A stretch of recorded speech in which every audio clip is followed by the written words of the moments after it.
Hello there. Kumusta? So, I'm your Mommy Lou. Please like and subscribe to our YouTube channel, Katribo Studio, if you want me to continue my advocacy.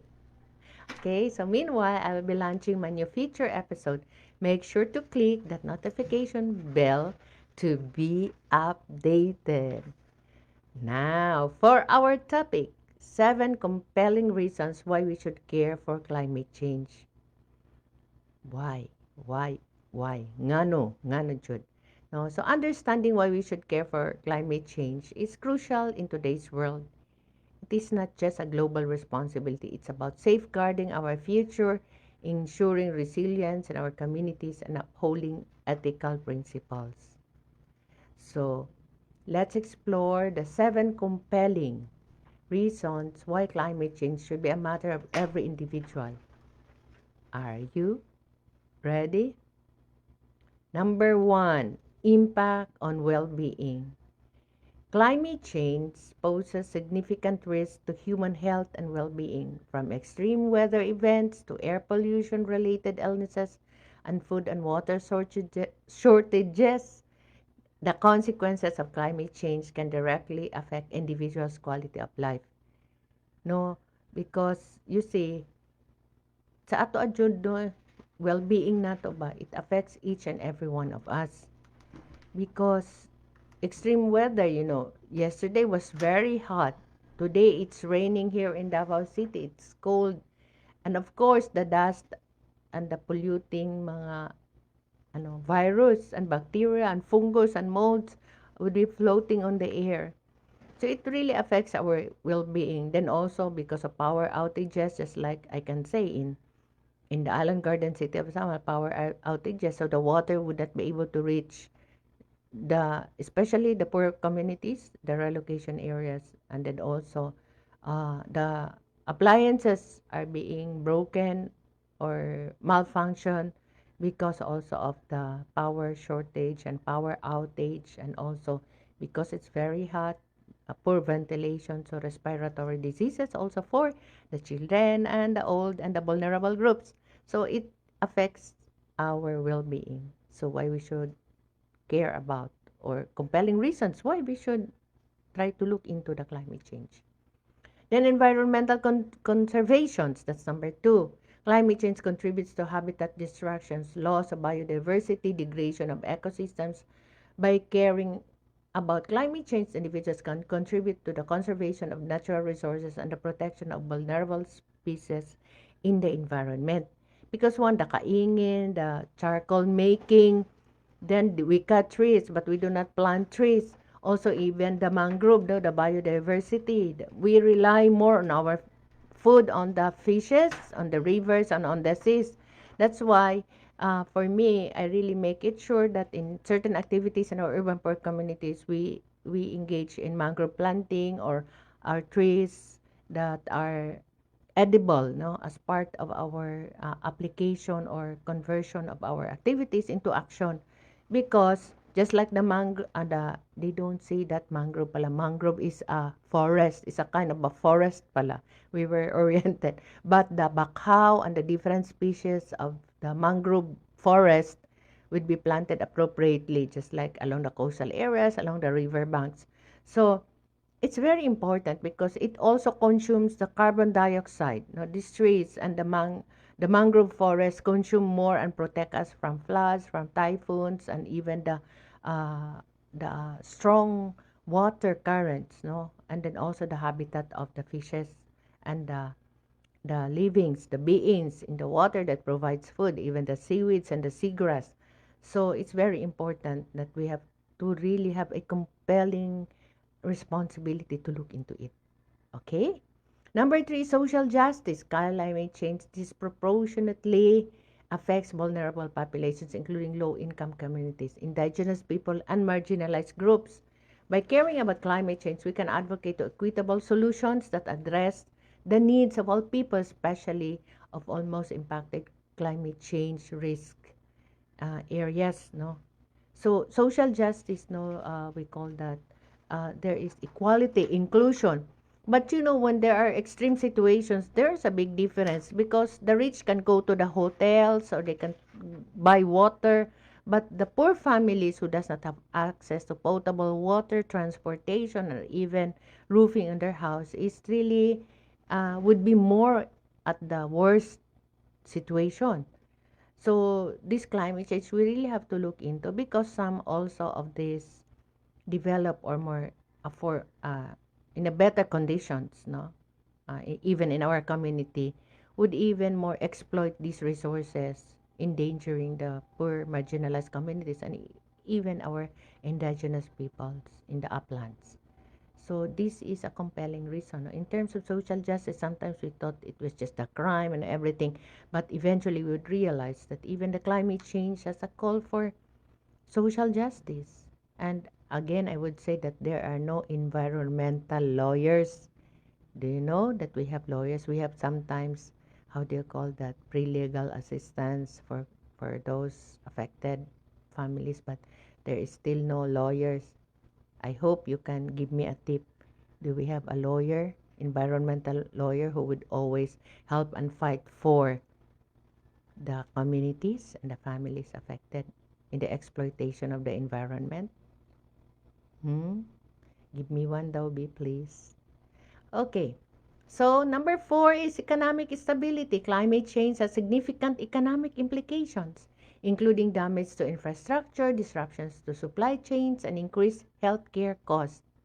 By caring about climate change, we can support policies and practices that promote economic research, resilience, and sustainability. Yes, because climate change, you know, the flooding, the earthquake, the even roads are cut, and even connections to people, to accessibility to food is always a question. So I would like to commend also, no, my niece, one of her major paper is on climate change infrastructure. To Miss Therese Gay Tortur, I hope I can read your paper, no? I think it's worth sharing. Next time siguro I will ask a copy about it, about climate change infrastructure. It's a paper. So do you have questions? Please write it at the comment section below. Any question? So no, no, okay, so we will proceed. Number 5 is global responsibility. Climate change is a global challenge that requires collective actions from individuals, communities, and governments and business worldwide. By caring about climate change, individuals can contribute to international efforts to reduce greenhouse gas emissions, mitigate climate risk, and build resilience to climate impact. Yes, because we are connected. Each and every one of us is connected. So we have also the global responsibility. You know, you remember the song of Joey Ayala, one of our Mindanaoan artists and musician. Ang lahat ng bagay ay magkaugnay. Everything is interconnected. Ang lahat ng bagay ay magkaugnay. No, we are all interconnected. So we really have to do our part here, but we also have to connect that to our communities, just like even our attitude towards garbage. You know, it's the responsibility of Senro, it's the responsibility of the barangay. But how are we going to do it as a community, in a village, in a neighborhood, and also just like bringing that to government, no, to the different governments and the business. We would like to thank also, no, we have this because we belong to a community, and we would like to commend also no, SM Cares Foundation, because we are neighbors of SM in our village. They really have this cash to trust project, no, buyback operations. So we hope that all other companies and business organizations will also have that buyback, or even facilitating the buying of these waste products that also bring some cash to the communities. So let's do it, and as a community, let's really engage, no? The garbage and even the burning of plastics and all these mga toxic materials, proper disposal, even batteries, and also the used bulb, because there are also have toxic materials that could also be mixed into the landfill, and then we have these scavengers the garbage collectors, we really have to care for them, no? So from our beginning or from our own self. Then future generations, number 6, future generations. Climate change will have a long-term consequences for future generations, including changes of weather patterns, sea level rise, and resource scarcity. By caring about climate change, we can take action to ensure livable planet to future generations and mitigate the intergenerational impact of climate change. For example, there are now many islands that during high tide, they are already covered by the seawater. So we expect the increasing rise of the seawater, sea level, and also the flooding, and also the risk, especially of families in the coastal areas. Then number 7 is personal and community resilience. By understanding and addressing climate change, we can enhance our own resilience and other communities to climate related hazards. This can involve adopting sustainable practices, preparing for extreme weather events, and supporting local adaptation efforts. So that's very important, because just like if it's really a very hot weather, what are we going to do? And then also in our communities, in extreme weather, just like putting the water, groundwater, how are we going to do that, no? And by planting, we can also increase the groundwater or saving water. Simple things like how do we save water? And then also producing food, because we cannot really, how do you call that? We can just only slowly uh, adjust ourselves, because climate change and even the destructions of the ozone layers has already come into a very large magnitude. We see that in the year 2022, it's about 241 million kilometers already, the damage of the ozone layer. So how can we do that? So we simply have to reduce. So by our personal and community resilience also, we have to adjust. And also, but there are a lot of communities building concrete structures. If we can limit also concrete structures and plant more trees, or plant all those plants that can also absorb the carbon dioxide. And also by really understanding local adaptations, even the design of the houses. Because there are a lot of advocates for the housing, the high-rise building, but they are not sustainable because of the climate change. How do we do that? That we can adapt a design that is suited to the culture of the people. Just like you see, there are a lot of IP housing, but the IP housing is designed in concrete and galvanized iron. But the IPs are different, no? So it's really something to look into the implementations of these projects, and the communities hopefully to assert that this is the design of the housing units. So actually next week we have just a small group discussions also with representatives from LGUs, and also under my area of responsibility, and also urban representatives, especially PWDs, in terms of looking into the housing design that is resilient and adaptable and responsive also to the communities, considering also that just like the indigenous materials available in the community, but they have this design that in terms of flooding and in terms of extreme weather, how are we going to do that? So we have a model. I will tell you, and in my next episode next week, what happens to that discussions and meeting. So, what are the concrete things that we can do? So, reduce carbon footprint. In Bisaya, manggod na siya, no? So, carbon footprints, kay we are generators of carbon man. The animals and the humans. And so minimize your contribution to climate change by reducing your carbon footprints. This includes conserving energy at home using, even the simple, the charger you charge without your phone. It also consumes energy. So if we are 1 million in the example in Davao City, and we allow our charger, and there are about how many, even 10% will do that.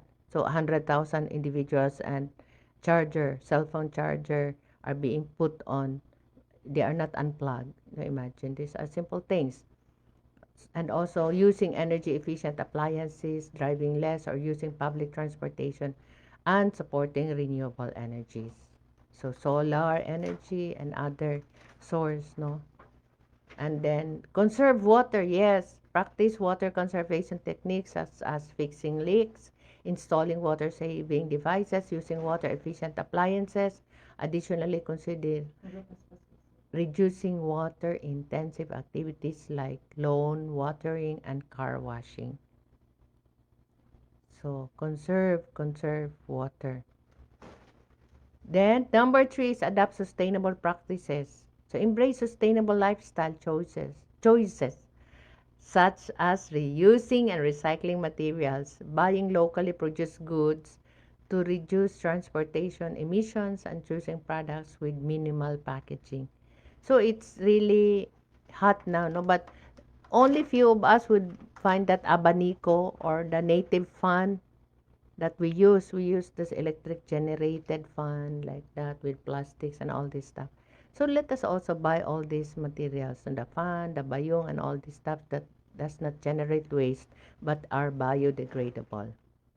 Then also support green spaces, plant trees, and support efforts to preserve and expand green spaces in your community. Trees provide shade, absorb carbon dioxide, and help mitigate the urban heat island. Yes, that's true. And we can even have to clean our mga canals so that the garbage will be taken out and then waters can flow there and then they will also help absorb water. No, that's why most of the open spaces are converted into some infrastructure projects. So more green spaces in our communities, in our subdivisions. So we are doing also that effort in our community, to really reclaim our open space and develop some community gardens and plant trees around so that there would be more oxygen because there is an increasing number of the population, whether we like it or not. Then number 5 is prepare for extreme weather events. Take steps to prepare for extreme weather events such as storms, floods, and heat waves. This may include creating an emergency preparedness kit. Again, who among us have an emergency preparedness kit? Securing your home against hazards and staying informed about local weather forecasts and warnings. There is an increased incidence now of fire because of the heat. And usually, in some communities, I have one community, imagine they experience fire. And then after that, a week after, another fire because of the hot weather, but also because of the substandard wirings. And then there is also this community practice that they have this octopus. No, I only have that one, and then I will accommodate my neighbor, 2, 3 there to connect, and then they have appliances, and their wires are substandards with the weather and all this consumption. So that's also and sometimes it is tolerated by the local officials in the barangay. They have this purok sitio electrification that they do not set the standard. So imagine several houses were burned in that area. And I think there are two, no, for this year under my area of responsibility. They are in the relocation area, but still they suffer because of these electrical connections. Okay, so invest in infrastructure, no? Let us, number 6, invest in climate resilient infrastructure. Upgrade your home to be more resilient to climate related hazards. This could involve installing storm shutters, enforcing roofs and foundations, and elevating electrical systems and appliances in flood prone areas. So the electrical wire should not be to be reached by the flood water. And this example is the villages and communities in Batanes, in northern Luzon. You see the design of their houses is really made for the flood, the storms, the strong winds, and also we have to learn from them, because the new design of the houses now are really quite amazing. We know that it does not work, but we still insist of doing constructing these projects. So I think we just pray, no, that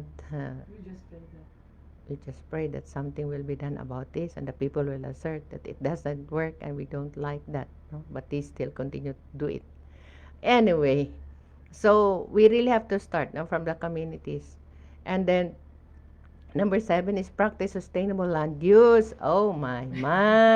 Oh my God. If you have a garden or outer space, practice sustainable landscaping, or just like edible landscaping, that you landscape the house and then you can eat also and the produce, such as planting native species. Yes, in the island gardens city of Samal, and I think in other cities, there is now the campaign not to plant the imported trees, but to plant the endemic and native species of plants. And I think that's good because that's suitable in the area, because there was a time there was a fashion.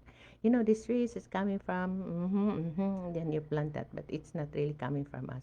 So we have to really start to plant and learn about our native species.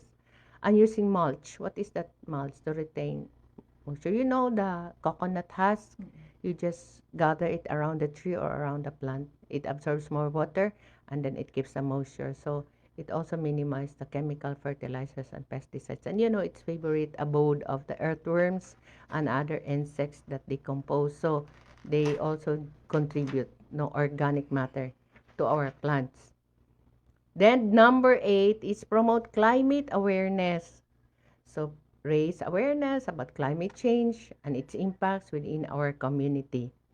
Engage in discussions, share information, and encourage others to take to reduce their carbon footprints and build resilience. So promote awareness, no? Because awareness is the beginning. Also, that one would realize that we have to do something about it and we can contribute to our community.